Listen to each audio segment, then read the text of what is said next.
హైదరాబాద్ పెద్దాంబర్పేట దగ్గర private travels bus బోల్తా పడింది. ఈ ప్రమాదంలో పలువురికి గాయాలయ్యాయి. మియాపూర్ నుంచి గుంటూరు వెళుతుండగా ఈ ప్రమాదం జరిగింది.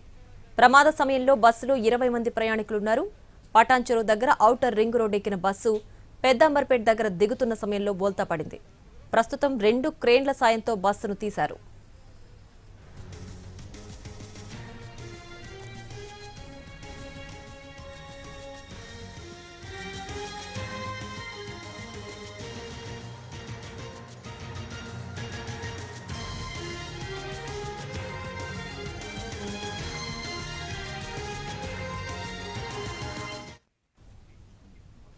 హైదరాబాద్ పెద్దాంబర్పేట దగ్గర ప్రైవేట్ ట్రావెల్స్ బస్సు బోల్తా పడింది. ఈ ప్రమాదంలో పలువురికి గాయాలయ్యాయి. మియాపూర్ నుంచి గుంటూరు వెళ్తుండగా ఈ ప్రమాదం జరిగింది. పూర్తి డీటెయిల్స్ మా ప్రతినిధి రాధాకృష్ణ సంఘటన స్థలం నుంచి లైవ్ లో అందించడానికి సిద్ధంగా ఉన్నారు. రాధాకృష్ణ, అసలు ప్రమాదం ఎలా జరిగింది? ప్రస్తుతం క్షతగాత్రులంతా క్షేమంగానే ఉన్నారా? బస్సు మొత్తం అక్కడ క్లియర్ చేసేసారా?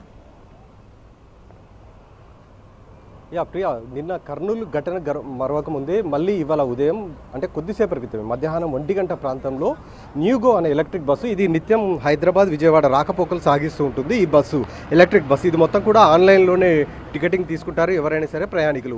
మధ్యాహ్నం 12 గంటల ప్రాంతంలో మియాపూర్ నుండి ఈ బస్సు బయలుదేరింది.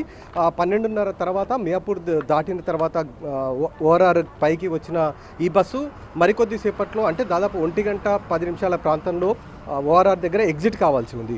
ఆ టైంలో పైన మనం చూడొచ్చు, ఒక ఓఆర్ఆర్ నుంచి కిందికి ఎగ్జిట్ అయ్యే టైంలో ఒక డీప్ కర్వ్ ఉంది, అలాగే స్లోప్ కూడా ఉంది. ఆ టైంలో అది బండి ఓవర్ స్పీడ్ తోటి ఉండడంతో కట్ కాకపోవడం, అంటే ఆ టర్నింగ్లో నేరుగా ఒక ఐరన్ది పెద్దది భారీ ఒక బారికేడ్ లాంటిది ఒకటి ఏర్పాటు చేశారు. వాహనాలు అదుపు తప్పి రాకుండా ఉండేందుకు దాన్ని ఢీకొట్టి ఒక్కసారిగా పల్టీ కొట్టడం జరిగింది. బస్సులో మొత్తం 20 మంది ప్రయాణికులు ఉన్నారు. 15 మంది ప్రయాణికులకు గాయాలు అయితే కావడం జరిగింది. అది కూడా డ్రైవర్ సైడ్ ఉన్న ఎవరైతే వెనక వైపు కూర్చొని ఉన్నారో రైట్ సైడ్లో వాళ్ళకు మాత్రమే తీవ్ర గాయాలు కావడం జరిగింది. వాళ్ళందరినీ కూడా ప్రస్తుతం ఆసుపత్రులకు అయితే తరలించారు. ప్రస్తుతం మనం చూస్తున్నాం బస్సుని కొద్దిసేపటి క్రితమే, అంటే ఇప్పుడు మీరు చూస్తున్న పొజిషన్ కాకుండా బస్సు మొత్తం కూడా పల్టీ కొట్టి ఉండడం జరిగింది.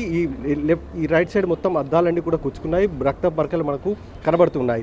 డ్రైవర్ వీరాంజనేయ రెడ్డిని ప్రస్తుతం అయితే అదుపులోకి తీసుకున్నారు. అతనికి డ్రంక్ అండ్ డ్రైవ్ టెస్ట్ కూడా చేశారు, కానీ నిల్లు అనేది వచ్చింది. అంటే అతను మద్యం మాత్రం సేవించలేదు. కేవలం ఓవర్ స్పీడ్ తోటే ఈ ప్రమాదం జరిగి ఉండొచ్చు అనేది మనకు ప్రస్తుతం అయితే తెలుస్తుంది. పోలీసు అధికారులు ఉన్నారు.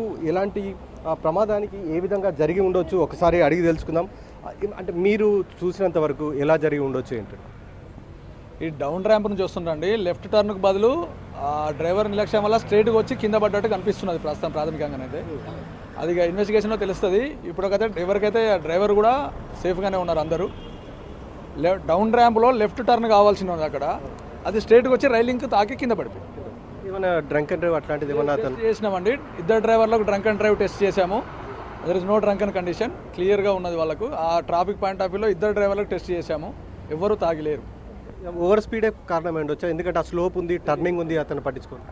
అంటే దాన్ని బట్టి తర్వాత తెలుస్తుంది, డ్రైవర్తో మాట్లాడితే మనకు అర్థమవుతుంది ఏం జరిగింది అనేది ప్రాబ్లం.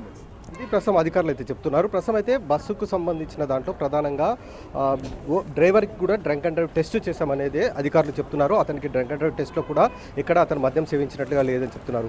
ఇక్కడ మనం సంఘటన స్థలంలో చూస్తే మాత్రం ఆ ఓఆర్ఆర్ ఎగ్జిట్కి మరికొద్దిసేపు, అంటే దాదాపు ఒక 200 మీటర్ల దూరంలోనే టోల్ గేట్ ఉంటుంది. ఆ టోల్ గేట్ దగ్గరికి బస్సు చేరుకోవాల్సి ఉంది. ఆ టైంలోనే ఒక్కసారిగా బస్సు అదుపు తప్పి ఆ టర్నింగ్ వద్ద డ్రైవర్ గమనించలేదు.